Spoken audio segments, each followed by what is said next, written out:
দেশের অর্থনীতি এখন একসঙ্গে কয়েকটি চাপে আছে। মূল্যস্ফীতি পুরোপুরি কমেনি, মানুষের আয় চাপে, কর্মসংস্থান পরিস্থিতিও দুর্বল, বিনিয়োগও প্রত্যাশা মতো বাড়ছে না। এর মধ্যে নতুন করে জ্বালানি ও বৈদেশিক খাতে চাপের শঙ্কা তৈরি হয়েছে, ফলে সামষ্টিক অর্থনীতি স্থিতিশীল রাখা আরো কঠিন হতে পারে।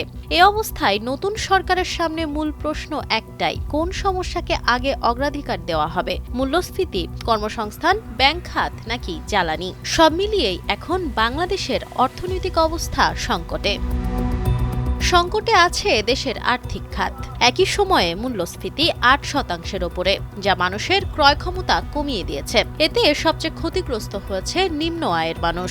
রাজস্ব আয় কমে যাওয়ায় সরকারের ব্যয়ের সক্ষমতা সংকুচিত হয়েছে। ফলে এখন সরকার চাইলেও অর্থনীতিকে চাঙা করতে অর্থের খরচ বাড়াতে পারছে না। প্রবাসী আয় বাড়ায় বৈদেশিক খাতের চাপ কিছুটা কমলেও রপ্তানি আরও দুর্বল হয়েছে। এর মধ্যে আবার মধ্যপ্রাচ্যের যুদ্ধ অর্থনীতির আরও ঝুঁকি বাড়িয়ে দিয়েছে। এতে আমদানি ব্যয় বাড়তে পারে, রপ্তানি দুর্বল হতে পারে, প্রবাসী আয় কমতে পারে, আর তাতে চলতি হিসাবে আরও বেশি ঘাটতি বাড়বে।